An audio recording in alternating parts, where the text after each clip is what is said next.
ආයිබෝවන් හැමෝටම මම විහංග වීරගොඩ මම පරීක්ෂකෙක් මම පරීක්ෂණ පවත්වන්නේ මනෝවිශ්ලේෂණාත්මක මානව විද්‍යාව පිළිබඳ. එතකොට මම අද කතා කරන්න යන්නේ මේ විෂය පිළිබඳව. එහෙම නැත්නම් මනෝවිශ්ලේෂණාත්මක මානව විද්‍යාව කියන්නේ මොකක්ද සහ ඒක තියෙන දේවල්. එහෙම නැත්නම් අපි ඉන්න ඉදිනදා ජීවිතේට මේ විෂය කොහොමද බලපාන්නේ? එහෙම නැත්නම් මේ විෂය හරහා අපේ ජීවිතේ කොහොමද කියවගන්නේ කියන එක ගැන තමයි මම මේ කතා කරන්න යන්නේ. ඒතර අපි මුලින්ම බලමු මොකක්ද මේ විෂය. එහෙම නැත්නම් මනෝවිශ්ලේෂණාත්මක මානව විද්‍යාව කියන්නේ. එතකොට මනෝවිශ්ලේෂණාත්මක මානව විද්‍යාව කියන්නේ අපි දන්නා මේ වචන දෙක ගත්තාම මනෝවිශ්ලේෂණය සහ මානව විද්‍යාව.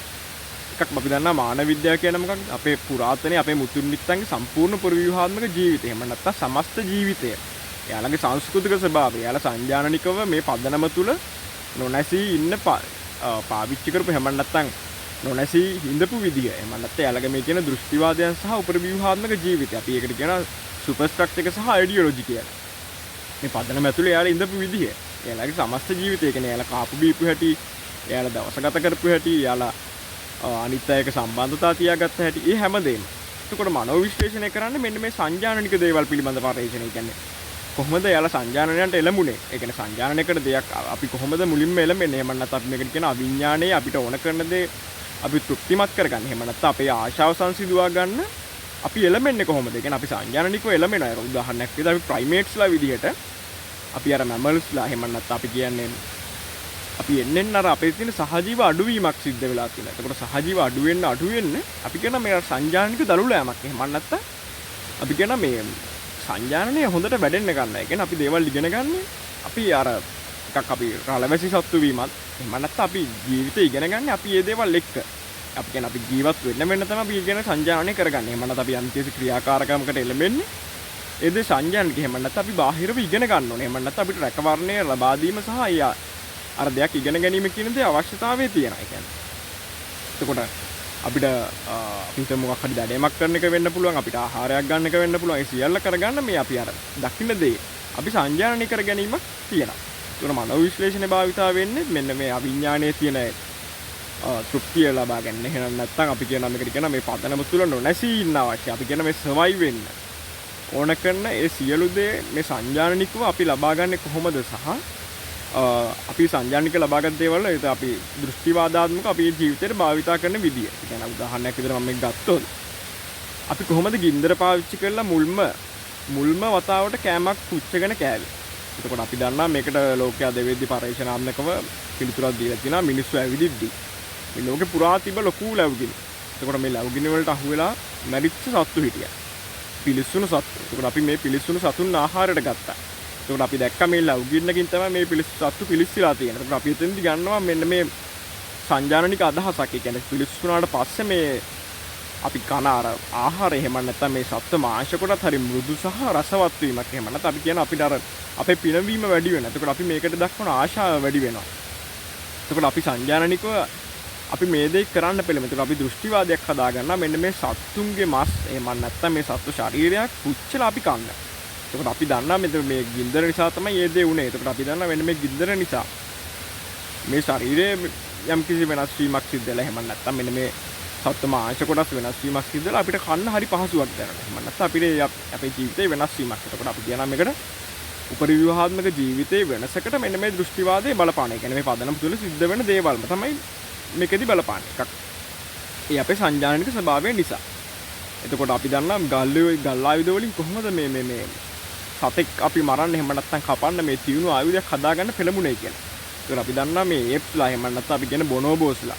ඒතර බොනෝබෝලා අපි දන්නවා මේ එයාලා ඒතර රිලව් පවා මේ ගලකින් ගලකට ගහලා එහෙම නැත්නම් මේ උපකරණ පාවිච්චි කරන්න එහෙම නැත්නම් මේ පොඩි ටූල් එකක් පාවිච්චි කරලා අපේ වැඩක් ලේසි කරගන්න එක අපේ මේ ප්‍රයිමේට්ලාගේ තියෙන ස්වභාවික හැකියාවක්.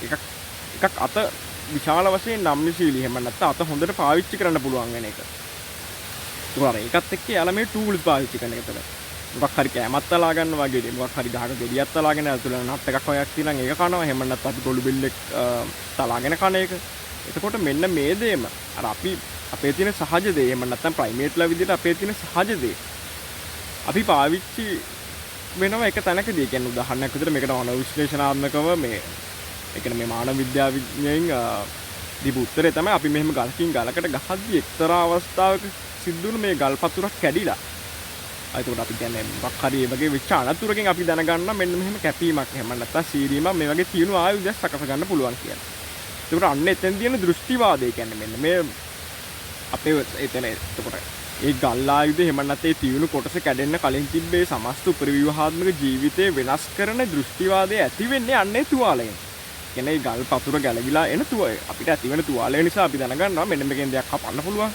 මේක ආයුධයක් මේක අපිට පාවිච්චි කරන්න පුළුවන් කියන එන්නේ දෘෂ්ටිවාදාත්මක දේ මේ සම්පූර්ණ පුරවිහාත්මක ජීවිතේ වෙනස් කරනවා. එහෙම නැත්නම් මේ පදනම තුල අපි සර්වයිව් වෙන එකට සම්පූර්ණ බලපෑමක් ඇති කරනවා. ඒකට මේක තමයි සම්පූර්ණ මනෝවිශ්ලේෂණාත්මක මානව විද්‍යාවෙන් ඇති කරන්නේ. එහෙම නැත්නම් අපි මනෝවිශ්ලේෂණාත්මක මානව විද්‍යාවෙන් අපි සොයා බලන්න. එතකොට අපි දන්නා දැන් මම කතා කරා මේ අර ආහාරයක් පුච්චගෙන කෑවේ කොහොමද සහ ගල් පතුරකින් අර දෙයක් අපි කරගන්න මේ මුල්ම දෘෂ්ටිවාදය කියන්නේ මේ දේ කරන්න මුල්ම අදහස ආවේ කොහොමද කියන එක. අපි අද දැක්කොත් කවුරුහරි පුච්චගෙන අපිට ඒක කරන්න පුළුවන්. ඒ මුල්ම වතාවට කොහොමද මේ දේ කරේ කියන එක ගැන තමයි මෙන්න මේ මනෝවිශ්ලේෂණාත්මක මානව විද්‍යාවෙන් සිදු කරන්නේ. ඒකට අපි දන්නවා මුලින්ම යාලා වළඳක් හදාගත්ත කොහොමද? එහෙම නැත්නම් දෙයක් මොනවා හරි ටිකක් අපි කොහොමද රඳවගත්තේ? පළතුරු ටිකක් වෙන්න පුළුවන්, වතුර ටිකක් වෙන්න පුළුවන්. ඒකට මේක මුල්ම දේ අපි දන්නවා සතුන්ගේ හිස් කබල්. යාලගේ හිස් කබල් තුල තමයි යාලා දේවල් රඳවගත්තේ. එහෙම නැත්නම් එතකොට අපි දන්නවා අපේ මුතුන් මිත්තු ලේ බීමේ කියන්නේ නැත්නම් රුධිරේ පානය කර සතුන්ගේ.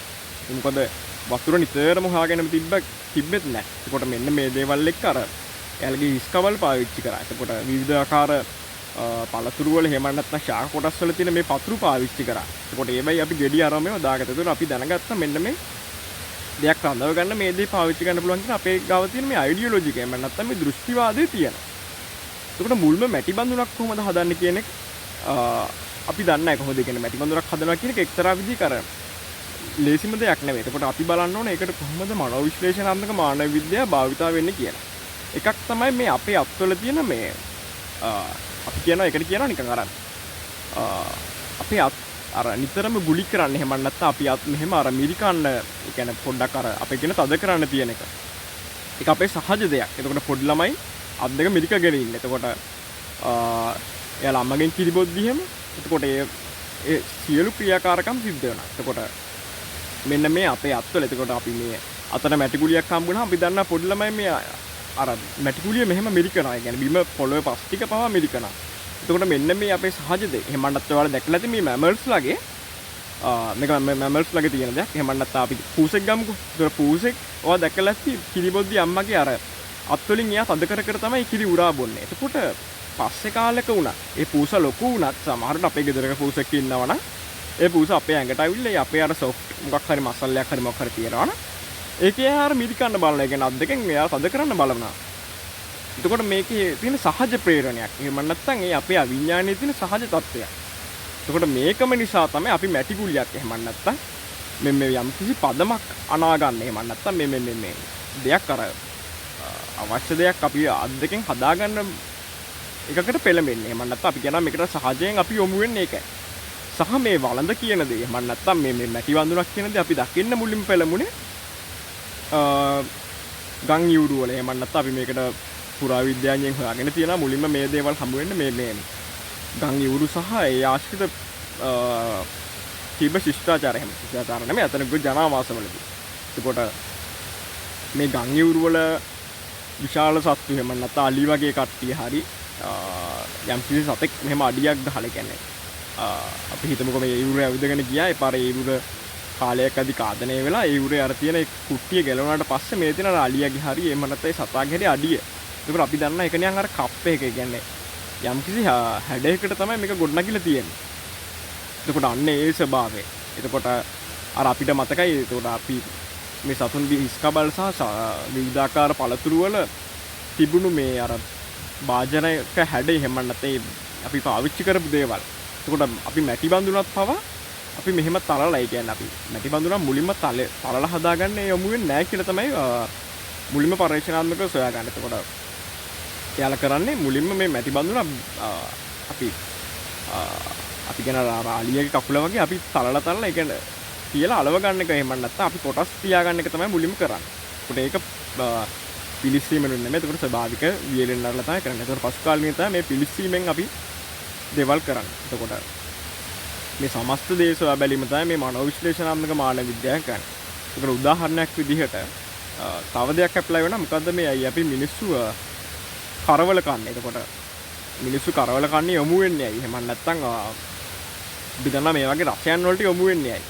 එතකොට අපි කියන්නේ මේ තියෙන අමුතු රසයට. එතකොට අපිට පුළුවන් මේ මනෝවිශ්ලේෂණාත්මක මානව විද්‍යාවෙන් මේකට පිළිතුරක් දෙන්න. එතකොට අපි දන්නවා මේ අපි අර කියන්නේ hunter gatherer society එහෙම නැත්නම් දඩයම් සහ ආහාර එකතු කරන්නන්නගේ යුගවල අපේ තිබ්බ ජීවිතය කොහොමද? කියන්නේ අපි ඇත්තටම එහෙම මහා සතුන් දඩයම් කරගෙන එහෙම හිටපු කොටසක් නෙමෙයි. ඒකට අපිට වැඩි ලොකු විලෝපිකයෝ හිටියා. ඒකට විලෝපිකයන් ගත්ත ආහාර එහෙම නැත්නම් මලකුණු ඊට පස්සේ ඊට වැඩි චූටි විලෝපිකයෝ කනවා. ඊට පස්සේ ඊට තඩු ටික බලයේ තියෙන විලෝපිකයෝ කනවා. අර ඒ වගේ කාලේ ඉතුරු වුණ මේ අපි කියන කාකස් එක එහෙම නැත්නම් මේ මලකුණ. ඒකට මේ විලෝපිකයන් කන්න බැරි ඉතුරු මලකුණු තමයි අපි ගොඩාක් වෙලාවට හොයාගත්තේ. එතකොට මෙන්න මේ මලකුණ ගොඩාක් කාලයක් තියෙද්දි, ඒ කියන්නේ ගොඩාක්ම කාලයක් නෙමෙයි මම කියන්නේ යම් කාලයක් තියෙද්දි එහෙම නැත්නම් මේ බැස්සට දෙමිලා අවුවට ආයි වේලිලා. එතකොට අන්න ඒ වගේ තියෙද්දි මේක හැදෙන දේ. එහෙම නැත්නම් මේ ලවණ රැඳිලා ඊට පස්සේ ආයි අවුවට කර වෙලා ආයි බැස්සට දෙමිලා. එතකොට ආයි දි කාලයක් අවුවට මේ වෙලා මේ සතියක් කිහිපයක් යද්දි මේ හැදෙන මේ මලකුණේ ස්වභාවය තමයි මේ කරවලක. එහෙම නැත්නම් අපි අද කන කරවලයක තියෙන ස්වභාවය. එතකොට අපේ මේ පුතුන් මිත්තු ගත්ත මුල්ම ආහාර විදිහට එහෙම නැත්නම් ප්‍රෝටීන් අධික ආහාර විදිහට මෙන්න මේ මලකුණ එහෙම නැත්නම් මේ ලොකු සතුන් ලලලා ඉතුරු වෙච්ච අපිට කන්න බැරි න අර ඇටමිදුළු වල සහ ඒ අස්ති කොටස් අතර තිබුණු මාංශ කොටස් තමයි මේ කරවල විදිහට. එහෙම නැත්නම් අපි අද කාලේ අපි රස එතකොට අපි කරවලයක් විදිහට හදාගන්න දේ සහ අර ඒ තිබුණු රස එකම රසක්. එතකොට අපේ මානව ජීවිතේ අපි යොමු වෙන්නේ මෙන්න මේ අපේ අර දිගු කාලීනයේ තිස්සේ. කියන්නේ අපි පරිණාමිකව වෙනස් වුණාට අපි එහෙම සුපර් ස්ට්‍රක්චර් එක වෙනස් වුණාට අපේ බයොලොජිකලි ඒ දේ කිසි දෙයක් මහා ලොකු වෙනස් වීමකට ලක්ුන්නේ නැහැ පරිණාමික. ඒතකොට අන්නේ දේ හින්දා මෙන්න මේ අර රස හඳුනා ගැනීම. එතකොට අපි කියන්නේ එතකොට මෙන්න මේ අපේ මුතුන් මිත්තු දිගු කාලයක් ගත්ත ආහාරයට තියෙන අපේ තියෙන තාම ප්‍රේරණය තමයි මෙන්න මේ කරවල වලටත් තියෙන. එතකොට අර ඒ මලකුණේ තිබුණු රස එහෙම නැත්නම් ඒ මලකුණ අර දිගු කාලයක් තිබිලා ඒක කරවලයක් විදිහට එහෙම නැත්නම් මේ රසටම හැදිච්ච ඒ කාකස් එකේ තිබ්බේ අපි ආහාරයට ගත්ත කොටස් වල තිබ්බ රසම තමයි මෙන්න මේ කරවල වල අඩංගු වෙන්නේ. එතකොට අන්න ඒක නිසා තමයි අපි මේ කරවල වගේ දේවල් වලට දැඩි ආශාවක් දක්වන්නේ. එතකොට ඒක තමයි අපේ තියෙන ස්වභාවික ප්‍රේරණයන්ගේ හැටි. එතකොට මනෝවිශ්ලේෂණාත්මක මානව විද්‍යාවෙන් කරන්නේ මෙන්න මේ වගේ ජීවිතය ගැන සොයා බලන දේවල්. ඒ කියන්නේ නැත්නම් අපි ජීවිතේ කරන දේවල්, අපි ආස දේවල්, අපි කොහොමද කරේ, මෙන්න මේකට මුල්ම දේ කරන්න කොහොමද අදහස ආවේ කියන එක හොයාගන්න. එතකොට මම මුලින්ම මම හිතනවා මම විෂය ගැන පොඩි අදහසක් දුන්නේ. එහෙම නැතුව පැහැදිලි ටොපික් එකක් ගැන කතා කරේ නැහැ. එතකොට මේ විෂයත් එක්ක අපිට පුළුවන් ඉස්සරහට යන්නේ කොහොමද අපි ජීවිතේ දේවල් කරන්නේ සහ අපි ජීවිතේ දේවල් වලට පෙළඹුණේ කොහොමද සහ සංඥානික දේවල් අපි කොහොමද කරගත්තේ කියන එක ගැන. එතකොට මේ යන්තම් මම කතා කරා සම හිතන හොඳ සංනිවේදනය වෙන්නේ නැති කියලා.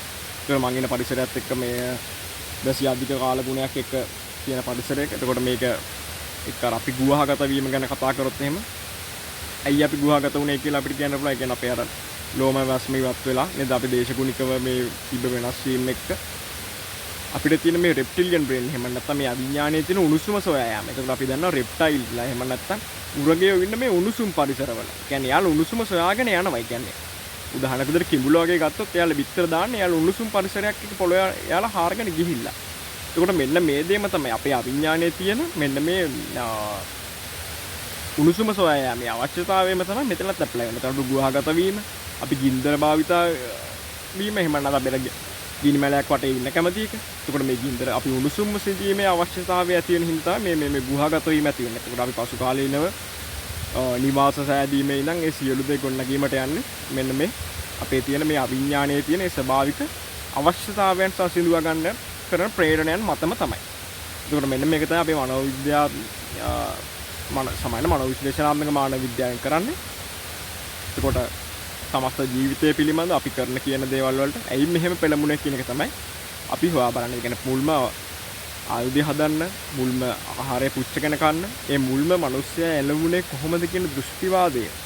මේ දෘෂ්ටිවාදයට එළඹුණේ කොහොමද කියන එක ගැන. එහෙම නැත්නම් මේ දේ සංජානනය කරගත්ත විදිය, එයා දැකලා, එයා ස්වභාව ධර්මයත් එක්ක ඉඳලා, එයාලා ඒ දේ අධ්‍යයනය කළා, මේ එයාලා සංජානනය කරගත් දේවල් පිළිබඳ කරන විශ්ලේෂණාත්මක සොයා බැලීමක් තමයි මේ මනෝවිශ්ලේෂණාත්මක මානව විද්‍යාවෙන් අපි සිදු කරන්නේ. එහෙනම් ගොඩක් ස්තුතියි.